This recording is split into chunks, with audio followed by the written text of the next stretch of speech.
IVM.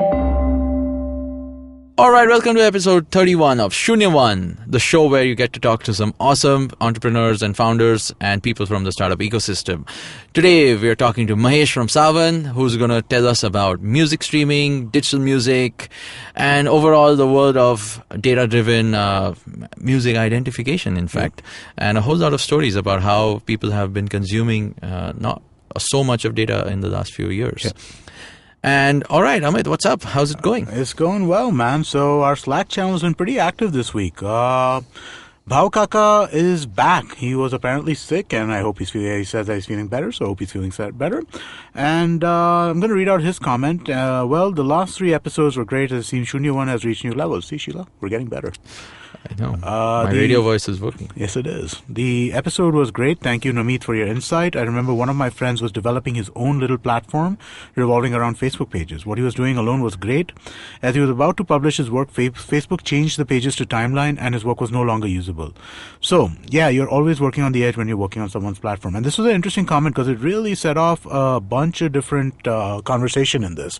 So, I participated, Sheila Ditya participated, Namit participated, Asim Khare participated. So a lot of different entrepreneurs participated in the conference. Yeah, I think last week's topic, I mean, all thanks to Namit, right? He even did a shout out on Twitter to a whole bunch of folks. Yeah, that was... And, but the story, I think, really works, right? A lot of people have come back saying that the kind of folks who talk here, there's so much anecdotes and so much insights that come out which you don't necessarily know, and especially in this case, in the debate which happened on Slack, was about the fact that if you do build something on someone else's platform, you're always running the risk that they'll pull the rug out from under you, right? So, and Facebook has been notorious for that. And I mean, there's power to working on a platform as well. So, I mean, like, working with a platform in some ways it's a great way to kind of get off the ground, but don't go into it with without like a sense of reality that, hey, this can you can get the rug pulled under. Yes, but thanks so much everyone for the conversations and the feedback, and of course all the tweets.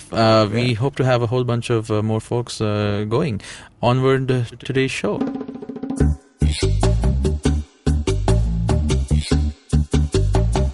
All right, so today we have Mahesh Narayanan, the managing director at Savan. Welcome to the show, Mahesh. Thank you very much. It's great to be here. Super excited. Yes, I know. And obviously the show is on Savan. Yes, it is. And we love you guys.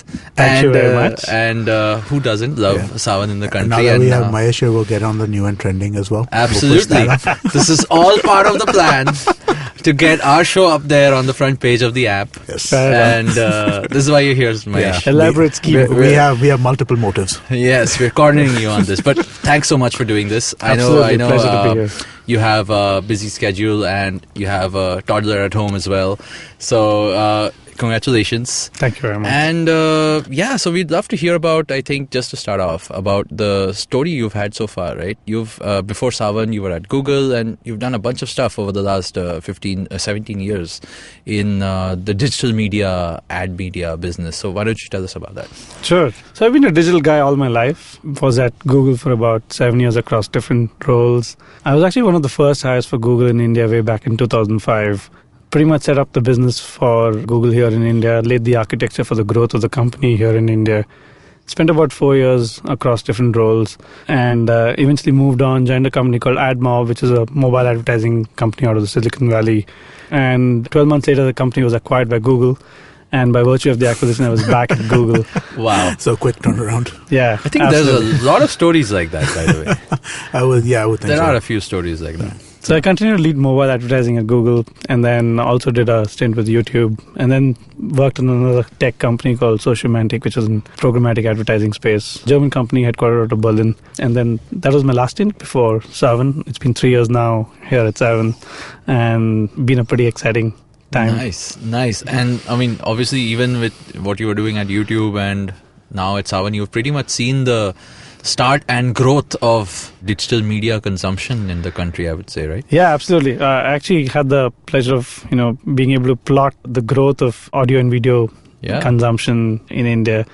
And when Savan happened, it was a pretty exciting moment because it's kind of a coming together of two passions of mine, digital technology as well as music. It's kind of like a dream come true to that extent that it's a beautiful overlap of the two. Wow, superb. So what, if you just go deeper into what you exactly were doing there and what you saw, like firsthand, right? I mean, obviously in these large leadership roles, you get to sort of brainstorm with various teams on the inside, and you get a lot of data coming in at you based on which you build your strategies. So how was it like? So I know 2005 sounds like way back, like when I started my first company. Yeah, 2005 I was a kid. was a while ago. I was a kid. The internet was just a place for geeks. Yeah. And mobile was not even there. Mobile came in, 2011? Well, I think, probably around 2010, 2011. Yeah, 2011 is when Android was launched. And you'd be interested to know that Savan was actually the first music streaming player from India to be launched on Android at that time. I used to be at Google at that time, and Savan was actually talking to the Android team at Google. And was actually by virtue of that, it was actually the first music streaming service from India to be available on Android globally. Wow. And was the focus more on the global market back then for Savan? It always continued. It continues to remain the Indian and South Asian diaspora around the world. Right. So whether it's India or the Indian diaspora around the world in all the key markets. So I got a trivia question for you. Do you know what Savan stands for? I know the answer to this. Do you know the answer to this? Crap. No, I don't. Savan is not like Savan Guitars. It's not about it's not about that. Music in the rain. It's actually an acronym. Wow, I do not know that. Would you like to... I can say it, but would you like to... Yeah, it stands for South Asian Audio Visual Network. It was actually coined by one of our management team members, who's one of the core management team members at Savan, with a certain amount of vision as well, forward-looking vision. So we're almost there with South Asian and Audio Network. I think we'll get there fully as well very soon. Oh, really? Yeah, so the video part is coming. Oh, we should talk about that. But cool. So I did not know this. I thought it's just like you guys just love the rains, man. No, absolutely not. I mean, this is actually a big shout out to Gavin, who's one of our management team members and who's one of the core. Oh, this was his name. Yeah. This is Gavin. Wow, that's interesting. Because he does not strike me as somebody who speaks a lot of Hindi. No, but Gavin actually understands, does a lot of research about Indian culture and understands a lot about the way Indians function. Right. So it was kind of forward-looking to actually come up with that name. Yeah, it is. It's a great name. It really is. It's a fantastic name. Wow. And it was from day one, by the way. It's not that you changed names later. No, it was from day one. Yeah. Superb. Oh, so that's an interesting trivia tidbit. Yes. Great to know. But coming back to the story, right? When you saw, even at Google, when you saw people like Savan come up, or YouTube, obviously in Google itself is great worldwide, but when it came to India, it sort of took its own sort of shape and size and market, right? So what was it like early, like pre 3G, if I could say, versus now when it's post Geo? The two eras of digital media consumption in the country. Those are right? interesting ways to define epochs, and I can buy that completely, though. Yeah. It's an interesting way to think about the growth of audio and video consumption. Well, YouTube in the early days used to be about very, very short clips, and it started growing on the back of Android, obviously, the fact that it came embedded with the devices. But today, where we are at, it's a pretty interesting moment in time. I think we've now got north of 400 million internet users in the country, and YouTube itself has got north of 200 million users. Yeah. And people are actually watching full-form, long-form video on YouTube. So the whole transition has been pretty interesting. I have my own personal theory about the whole growth of the content streaming business. The whole growth of this business got driven by the triage of what I call the 3 C's, which is cell phones, connectivity, and content. Obviously, the growth of smartphones, the data problem got solved with Geo, and then great content, which multiple content producers are putting out today, has, I think, made it very, very interesting. And this is just the tip of the iceberg. I think the next phase of growth will come from tier 2, tier 3 cities on the back of, again, the same triage and the hunger for content that they have in those towns. Wow. That is obviously the story going forward, right? So I'm trying to look back at what we've seen, again, since you've been on the inside, right? I know, and Google, again, just referencing Google because you've done even the ad business of Google, which is sort of their core. It's what makes them the most money, right? So Google ads have always been on the back of search. Right. And then evolved into, YouTube ads. And then that ad game has sort of evolved along with how content has evolved. Absolutely. So Right. Google started off with search as their core and continues to remain their core. Right. But display as a separate line of business used to be a very, very important focus area for them and continues to be. And it's an area that's exploding for them. Yeah. And in the post the AdMob purchase in 2009, 2010, mobile's been the core focus area for them. Exactly. And again, the overlap of mobile and YouTube has been very, very interesting for them in India. And the growth of revenue coming from this overlap has been very, very significant for them here in India. Yeah, I mean, every year, just to contrast against what Facebook says, right? Facebook's revenue is now, mobile is everyone's focus. And traditional search, I'm sure it's still big for them, but these things are basically contextual or content-based display ads, content-based search, and so on is what's really picking up. Traditional search actually continues to still drive revenues for Google, and that's because the device changed. Right. So it changed from desktops to mobile. Right. And so search still has a significant play. Right. But when it came to display and YouTube video, I think that jump was significant on the back of this whole smartphone and connectivity and content triage. Yeah. I think if Android hadn't happened for Google or Chrome hadn't happened for Google, they'd be in a whole different story. But since they do have that, I think these are things which are locking them down. But jumping back into, how you went in when you went into Savan, right? You saw the company as an externally initially as one of the early adopters in a lot of stuff. And now you're on the inside. And you've seen the Indian market as well grow. Again, so what's it like? I know you guys are doing a bunch of stuff with data. You guys, obviously, since you're looking outside at the world and, sort of looking at that diaspora, as you said, you're always trying to understand what people's tastes are, what people like listening to, what music is doing well. So how's it like? How's the inside of what's your day like in the digital audio media business? So I actually know just stepping back, I can give you a little background about my interaction with Savan. So Savan has 3 Indian American co-founders. They're based in New York. And I actually knew the Savan co-founders from my time at Google. Savan used to be the largest mobile advertiser for Google at that point in time. And then when the opportunity came, I had the opportunity to come to this side of the table. So it was great from that point of view. I always knew that the co-founders had a vision to build this as a media tech company and saw that we had a path to building it. And that's what we're doing today. What we are is a tech media company. Typical day in the office can be you spend time between content licensing, creating new shows, spending a lot of time with data, looking at what kind of unique marketing opportunities exist, and looking at the advertiser interest and what kind of brands want to kind of come on board on Savan. A typical day can be that varied. So right. And that makes it very, very interesting. There's no monotonous routine there. You walk in and you're going to be surprised. You have an artist over in the office. We have a couple of recording studios in our office in Mumbai. We have a stage in the office where we do live gigs. So sometimes we have artists over doing recordings. Sometimes we have artists coming and performing live. A typical Monday afternoon in Savan could actually be a live gig with probably a pint of beer. Is this your way of inviting us over? I think this is my way of inviting all the Savan fans over. Nice. This Monday, as this podcast releases, I think you're going to have a whole bunch of new faces knocking on your door. All are welcome. Wonderful. No, so that's great, right? So you actually brought out an interesting point when you said licensing and all of this, right? So if I could deep dive into a little bit of that, right? I actually wanted to reference. So pre-3G for me was the age of MP3. Yeah.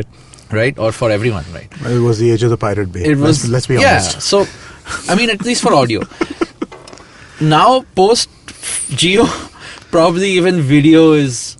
video piracy is on the down low, right? Now it's the streaming. I don't pirate anything anymore. It's the streaming video. It's the Hotstars on Netflix and Amazon videos of the world who are loving this fact.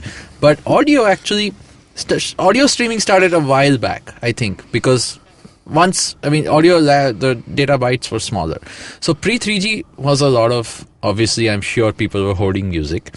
What was the early start for streaming and licensing and how complex. I know it's a very complex sort of a system how licensing works, and I know a lot of Indian folks initially were not so game for it. Internationally, people have been fighting for licensing even till today, even with the likes of Apple and so on, right? So what can you tell us about how deep that rabbit hole is?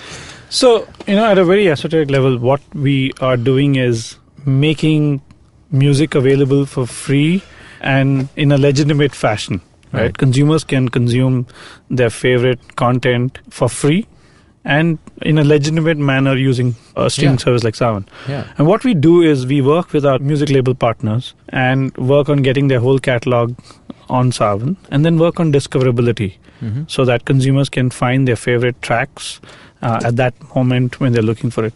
Yeah. So that's kind of the broad ethos of how we make music content available. Right. So if that's the case, right, I mean, it's a big departure from how labels used to think about music, selling music. They used to think about selling CDs and selling, I don't think selling MP3s really took off in India, but that was... They did, but at like the roadside store. And the roadside kind of guy was like selling MP3s from a label's point of view, right? So actually from the music label's point of view, they also see the transition that's happening in terms of how people consume. Right? Yeah, exactly. People are consuming content, right? And streaming is the way to go. Streaming makes it convenient for consumers. Think about this. With the growth of smartphones today, and especially some of the lower priced devices, the amount of storage space available is coming down. Right? So that, coupled with the fact that the data problem just got solved with Jio, makes... it just automatically leads you to streaming. Right? Streaming makes so much sense to you because you don't have to store anything and you just play it off the streaming service. But do you also think that, I used to hear this formulation 10 years ago when people were talking, when piracy was a bigger problem, right?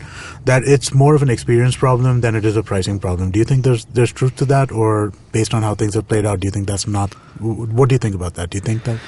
I'm guessing when they said experience problem, they meant at that point in time... It was cumbersome to try and get legal music. A, that, and B, even if you're trying to stream, you're probably buffering, the experience is really messed up. And with music, if you want to listen to your favorite track, you just want to listen to it unadulterated and just enjoy the moment. Right?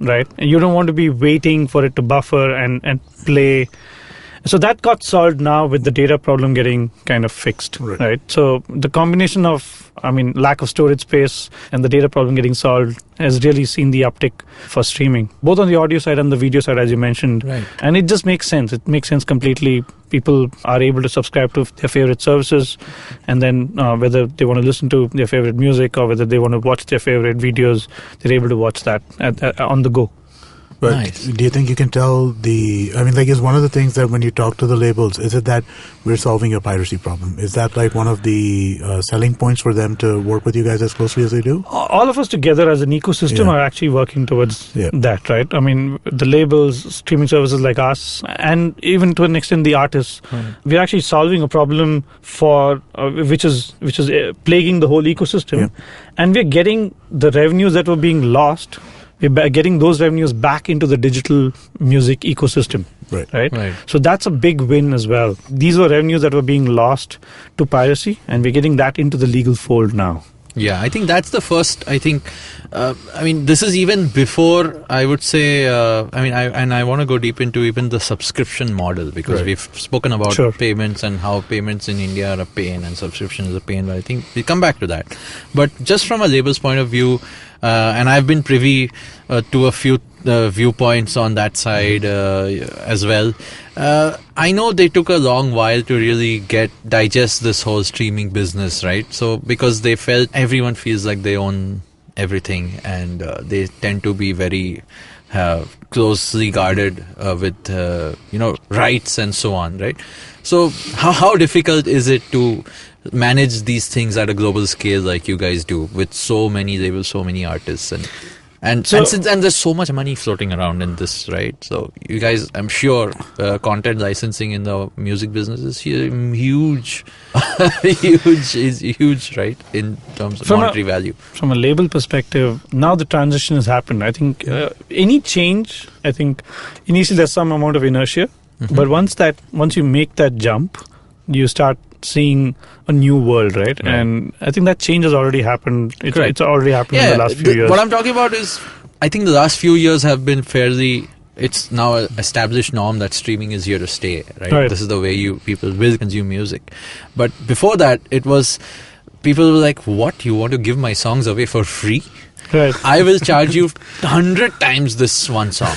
Well, technically, you're never giving away the songs or the music for free. Yeah. Someone's always paying for the user to consume that content, right? In this case, it's probably a brand who's paying for that time that he's able to put out his message to the brand. So when you look at it from the freemium point of view, on the free ad monetized side, there's a brand there who's sponsoring that time. Whereas on the paid side, you're going paid and you're actually subscribing for the service consciously to listen to your music unhindered. Yeah. But I think the value which they see today is what they took a while to see in terms of how many subscribers and how many ads. And I think that's what people, the license, I would say the labels took a while to sort of warm up to. And it's an industry-wide change. And some of these kind of large changes take a little while. Right. I mean, whether it's the music industry or whether it's any other industry. I mean, even I know of, for example, the auto industry. It took a lot of time for them to kind of jump into automation. And now electric. Yeah, exactly, right? Now everyone's doing electric. Yeah, all of a sudden. Suddenly, it's suddenly in a year. All of a sudden now. They've moved out of the oil lobby and everyone's backing electric. But anyway, so that's it. So you've been on the forefront of all of these sweeping changes in the way people do things, right? So I think we're all seeing sort of a digital revolution. To use all the possible buzzwords. Yes, let's use the word revolution. But great. I think we're going to take a quick break, come back and talk some more about subscriptions and going deeper into what you guys see on the inside. Yeah, absolutely. Thank you. We're from the Daily Pow, a Bombay-specific food and culture website, and we have a weekly podcast called The Powdcast. That's Pow with an O, not with a V. Why is it with an O and not with a V when most people spell Pow with a V? Because it's Pow, not Pav. And some people also spell it with a U. Like Pau, like feet. Yeah. Like Pau Lagu. Yeah, like Pau Lagu. So weird. To listen to more of us and what we have to say about the city and its culture and its food, listen to the Powdcast every week on IBM Podcasts. All right, welcome back. I think what I'd really love to jump into is now that we understand how the music gets on the platform through all the deals you have to swing. Coming back to the consumer, right? So the consumer is at the heart of the story, and how as the mobile revolution has happened, people are just, they're not buying per se. They're not buying and buying music, but they're streaming. They're streaming videos on YouTube. They're streaming audio on Savan. They're streaming video across the world on various other platforms. Now, of course, every international platform is back in India now, I would say, while there are folks like you who are taking India to the world. Right. So, what's your take on the outside of India consumer journeys that you're seeing? Well, there's a significant diaspora population. This is the Indian diaspora around the world who loves their favorite content, whether it's music, whether it's audio, whether it's video. And the opportunity there is pretty significant as well. Streaming players like us have the opportunity to connect great storytellers or great musicians and make sure that we distribute their content to their relevant fans across the globe.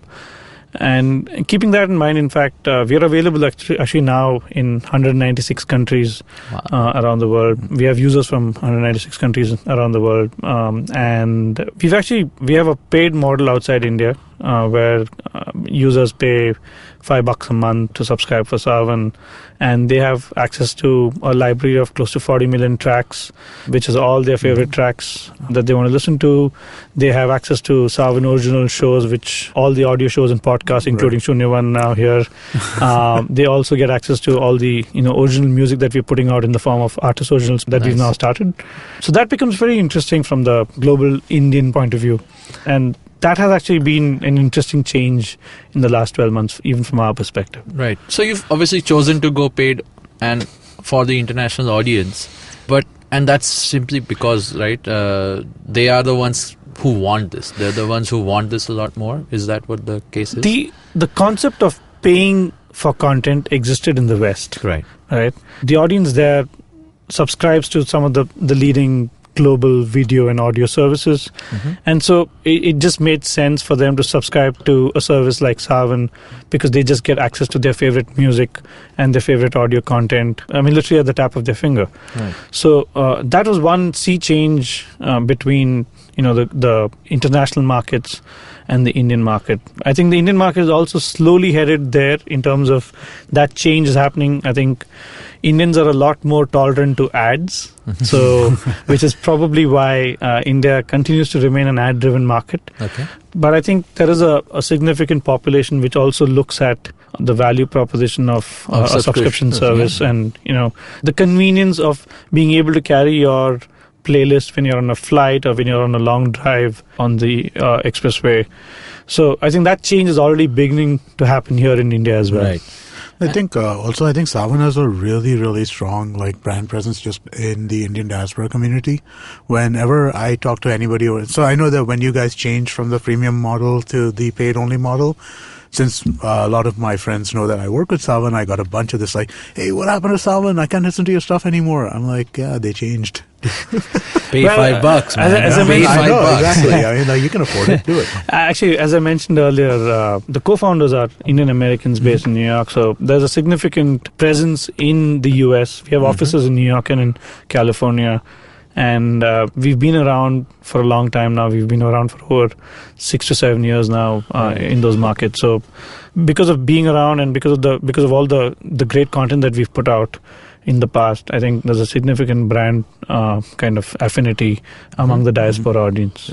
Yeah, and obviously the brand and the trust that comes with the brand, and also the kind of content which those people like, right? The Indian community, I think, abroad, at least what I've seen firsthand from folks I know and my family and everyone, right? I think there's such a big need for our Indian original content. I think you would see that across different aspects of Indianness abroad. So even if you see Diwali or Dandiya or any major kind those are of much more hyped up. They actually they celebrate it much more there than probably here, right? So I feel like very un-Indian whenever I go over there because I really don't know anything about anything, right? I mean, these guys are all watching ZTV all day, and I don't know anything about any of this stuff. So I feel very kind of out of place in that. So we tend to become, Savan tends to become the window of connection back home for them, right? They know what's going on in terms of the music that's coming out, and now in terms of all the cool audio shows and podcasts that are out there. Thank you for referencing us again. No, but again, I this is the trend, right? And you'd think that this used to be a thing of the past when there wasn't access to services like this or YouTube or whatever, right? I mean, people today say that we are all a global citizen or of sorts. Wherever we are doesn't matter. We have access to the same television, the audio, whatever, right? We have access to content the way we like. Is it still that people outside of the country are a lot more receptive to Indian content? Absolutely. That's the reason why we have users from over 196 countries. Right. I mean, you may be in Melbourne, you may be in New York, you may be in Hong Kong, you may be in Singapore, you may be in Dubai, but you want to listen to your favorite track, and you're gonna, you just fire the app up and you play it. It just works. It just works beautifully. The whole experience, is fantastic. So, I think that makes a huge difference. At a very esoteric level, what we are doing is putting a smile on these faces across the globe, and that's a very fulfilling feeling. Absolutely. And also the fact that yes, it is obviously on the tap of a finger, or like we were saying earlier, now with your voice activated Alexa, I think you just say what you want and music plays. Absolutely. I think we do that at home, and it's a lot of fun.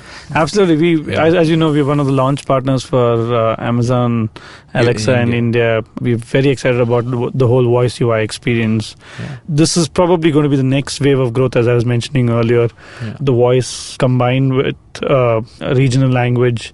And I think we've already taken significant steps towards that growth, and we're already going down that path further. So the combination of voice activated with regional, and if you layer AI-driven recommendations on top of that, I think that's a really a moment of wow, which would change a lot of lives in the way people consume content. Yeah, and I think you have that to your advantage, right? The amount of data you guys over the last 6 years, like you were saying, which you've compiled with user behavior data, combined with the content data. I think you have a real chance at wowing a lot of folks, right? Absolutely. It's a 6-year data set that we have of listening patterns, and we're now we've actually started putting out recommendations using our AI and ML. And it's a beautiful moment when you can actually see a personalized playlist right on the homepage there for you, which says "For You," and it's a good one. It's a really good one. You have literally 20 or 30 tracks in the playlist, which are all tracks that you love and you want to listen to. It's literally like mind reading, right? Yeah. It's like saying, hey, you need to listen to this track today and this moment, right? And that's a really unique experience. Right. And of course, the music is super personal, I think. So music to each individual is slightly different. I mean, you may all love the same tracks, but through the day, I think music can be very based on what your mood is. Yeah. Music can be based on what, where you are in the world and so on. So absolutely, there's so many points of data. I think that's what, we're a tech show. I think there's so much tech behind the scenes, even for a music streaming company. Even the journey through the day, right? I mean, you may want to listen to devotional stuff in the morning. You may want to listen to something more upbeat when you're on the way to work. Right. You may want to listen to or listen to one of the podcasts. Or you may want to listen to one of the podcasts when you're at work or when you're driving back at work. No, on your way to work, not at work. At work, listen to music. On your way to work, listen to the podcast. Fair enough. And then, so that to be able to read that and actually put it out there saying, hey, these are the 20 tracks, or this is what you want to listen to right now, is pretty powerful. And I think, and now layer that with the fact that we're able to do that not just for the English international content or the Hindi content, but also for the regional content, and recommend, hey, you're going to love these 20 romantic tracks in Tamil or in Punjabi or in Bhojpuri or in Telugu. Wow.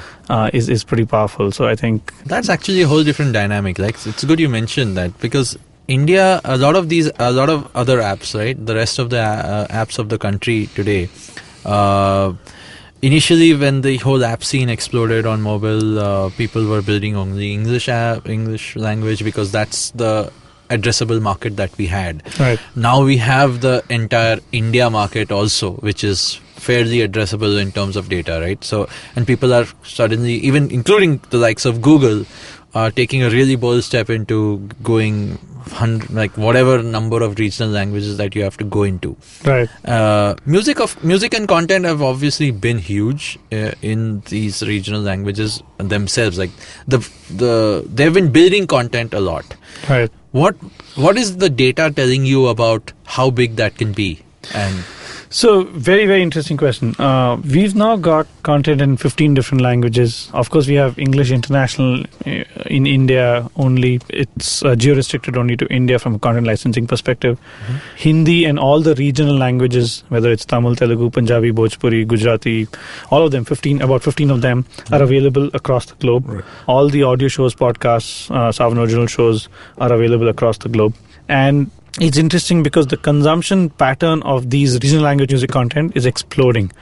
Actually, if you look at it, at least some of the top languages, regional languages, are industries by themselves. Tamil is an industry by itself. Right. Telugu is an industry by itself. Punjabi is an industry by itself. Right. Right. So you got to look beyond English and Hindi and look at each of these industries as well, and how they're beginning to kind of have their own little communities and following.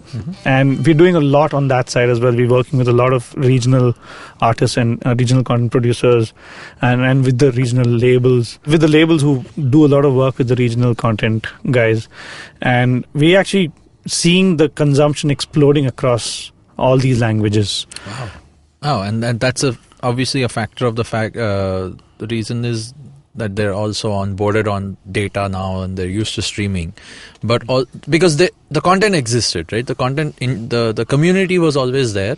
Suddenly there is access to this community beyond that territorial zone. We've also started doing a lot more active communication to those communities. So, for example, a national campaign may not necessarily work in specific regions. So what we do typically is lead with the content and the artists, because that's what connects best. Right. At the end of the day, the user who wants to listen to his favorite artist or his favorite track, if he comes to know about Savan and the fact that his favorite track exists on Savan or his favorite artist exists on Savan, he's actually going to be able to listen to it at any point of time. Yeah, and he sticks to the service, right? So that's exactly what we're doing. We're leading from a brand perspective. We actually lead with the content and the artist and remain Savan at the back. Let Savan remain at the back, and that becomes the overarching kind of, the brand approach. Just kind of as a proxy to kind of understand how much regional language stuff has grown, right? How much would you say that, as a percentage of what your total streams were 5 years ago in regional languages compared to what they are in the last couple of months, years, or whatever? Again, you can just give me a multiple or something like that if you don't want to get specific. Yeah, absolutely. If you look at these top 3 regional languages, for example, Tamil, Telugu, Punjabi, they're now a significant percentage of the overall consumption on Savan. Right? Wow. So just three languages. Those 3 languages itself are significant. So that's big. And like I mentioned, each of them are an industry by themselves. Right. So that's now a pretty significant number, and that's just we've just literally scratched the tip of the iceberg there. We're just starting to do more on the regional music side and working with a lot of the regional labels to kind of grow that further. I think the opportunity there is pretty significant. Wow.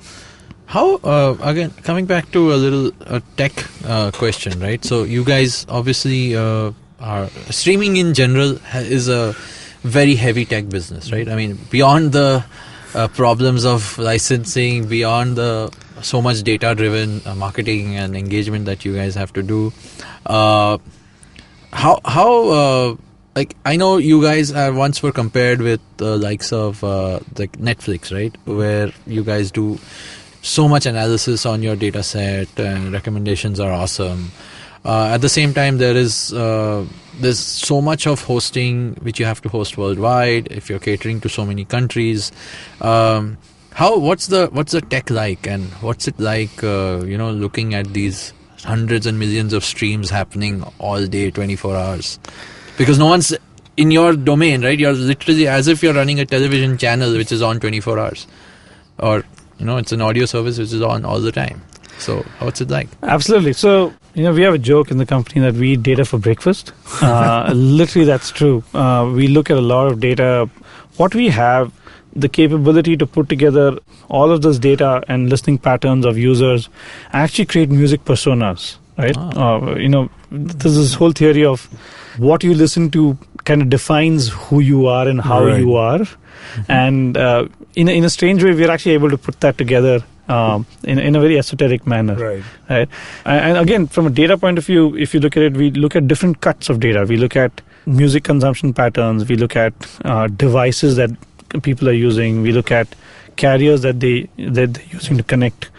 We look at locations, for example, and we look at, is the person stationary or is he moving? So, for example, is he in the gym working out? Is he or she in the gym working out and listening to his favorite tracks? Wow. And a lot of these data points that we layer when we actually use our AI ML recommendation. Wow. So, for example, if we know that every morning at 9 a.m. the person travels to work, is there a way we can create a travel to work playlist? Or is there a way where we can create a gym workout playlist, which drops for him exactly at 7 p.m. when he works out in the evening? That kind of, I think, data can be used in different ways, and it's about how you cut the data and how you intelligently use them for your real-time recommendations. Wow. Yeah. So that's actually the kind of cutting-edge stuff, which, again, you hear the likes of Google, for that example, doing, right? Google knows when it keeps pinging me that I should leave. I should leave for home or for work earlier each and every day because traffic just gets worse. Right. So I think the second there is you guys telling me, listen, it's gonna take an hour for you today. So, Here's an hour's worth of podcast. Absolutely, right? The opportunity to be able to listen to your favorite playlist and time it to your travel time is very interesting, right? If the travel time is going to be 45 minutes to work, and if we can drop to work playlist at that moment, which is exactly around 45 minutes. And you can basically also make the playlist kind of work in a way or kind of go in a way so that you get the high energy stuff at the end so that you get pumped into going into work. Yeah, because otherwise sitting in traffic is not fun. Well, it's not. This is the only way you can live through. So this is what I meant by, at a very esoteric level, that we put the smile back on people's faces. People connect. And imagine being able to drop those favorite tracks of yours that you haven't listened to in a while, but you thought about just a few days ago.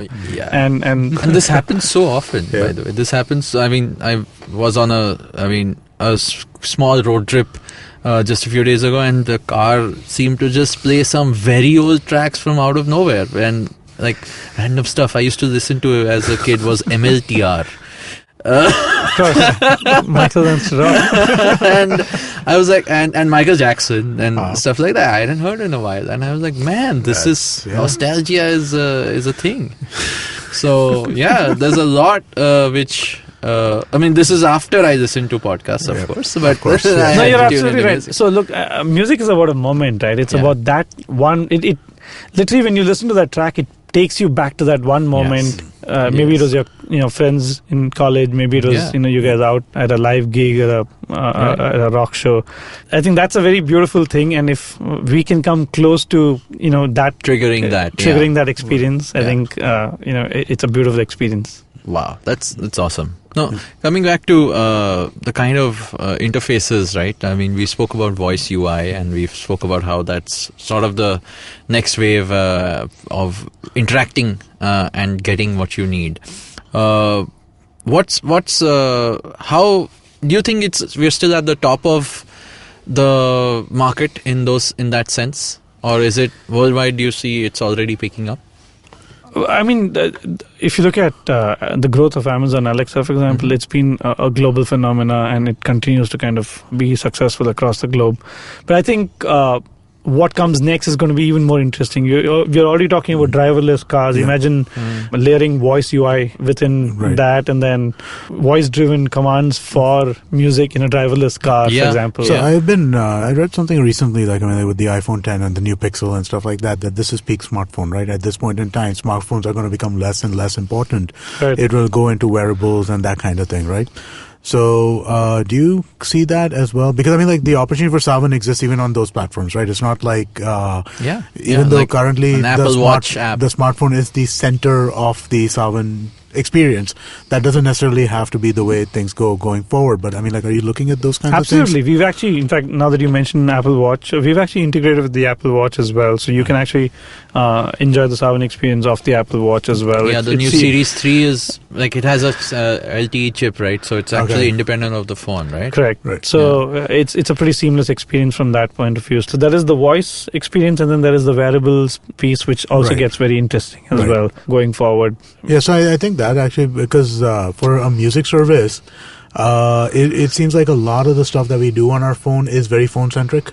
Right. And those things are not necessarily going to translate in its own in the way that it exists currently in this new world. But it feels like a music service should be at the forefront of it, because that is the stuff where it kind of is. Whether you tell your phone or whether you tell your watch or car or whatever. Car. Yeah. Exactly. Absolutely. That's exactly the thought process that we have as well. We think about the ecosystems that we need to get into. So whether it's an Apple Watch ecosystem, or whether it's an Amazon Alexa kind of voice UI ecosystem, or even a connected kind of Tesla connected car, connected cab hailing kind of ecosystem. Yeah, we think about these things and make the right kind of bets accordingly. Right. No. Yeah. Absolutely. I would love. I don't know, Uber integration or sorts. Quiet. But see, it's all part of how you experience your music and where. And I think that's what we were just talking about in And terms podcasts. of and podcasts. Sorry. I'm sorry. And That's the last time I'll podcasts. say that. And I think it's only upwards from here. It's great to see that the service is picking up. Streaming in general is like abundantly common now in the country and abroad. There's a lot of hunger for content as well. Yeah. That's the other big piece, I think. What we try to do, we are the platform for independent music and independent musicians and content creators. That's what we're trying to be, and we continue to kind of focus on. And in fact, we have a program called the Artist Originals Program, where we have an A&R team that works with independent music content producers and artists, and actually co-creates the music with them. And then actually makes it available across the globe. And in fact, we distribute not just on Savan, but also across other platforms, other global streaming platforms as well, which is pretty unique because what we are able to do there is help these independent musicians and artists and provide their music and distribute their music globally across all these. Yeah, I think that's the countries. next logical step, right? I mean, the more you obviously have to keep working on the content side to ensure that content is relevant to all your audiences, as well as it's a platform. Like Absolutely. you said. Like it should be a platform which, with its massive distribution, where it's not choked by who paid more for ad slots. No, but there is an opportunity, right? I mean, like with a platform with the degree of penetration that you guys have across different markets and stuff like that, it's an opportunity to kind of create more interesting content than exists currently at this point in time. So I'm glad that you guys are in that space. And we also use, to your point about data, right? We're able to use a lot of the data from the listening patterns and preferences to actually help co-produce and create Right. that music Yeah, content right. as well. Right. So that is pretty unique, and that's a unique kind of opportunity that we are able to bring to the table. That's and actually the feedback you give the artist also, that hey, this is what's Exactly. working. Right. So you should, tune your next That's right. production in this sense. So That's a very I- interesting insight. Yeah, I mean, I remember reading this about Netflix, where The Crown is the most expensive show that they've ever made. And the reason for that is because they just knew that everybody on Netflix is going to lap up a historical drama.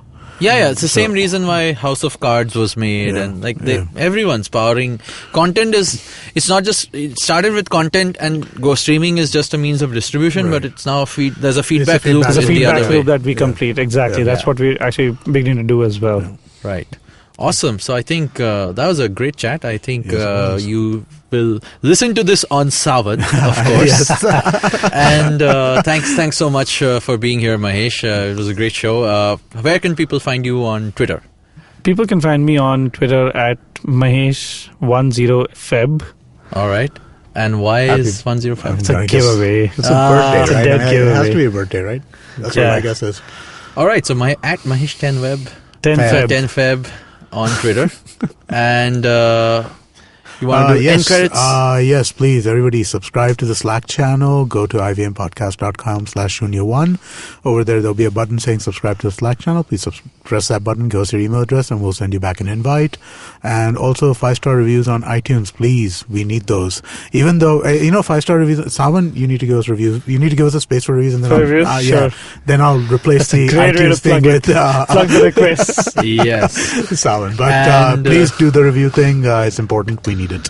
All right, then. Thanks so much for listening, guys. Talk to you next week. Thank you. Bye.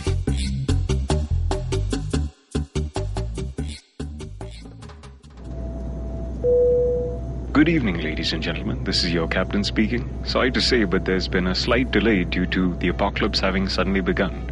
As you can see, there's death, destruction, and chaos taking place all around us. But don't you worry, food and drinks will be served shortly, and I would recommend checking out IVM Podcasts. to get some of your favorite Indian podcasts. We'll keep you going till this whole thing blows over. Thank you.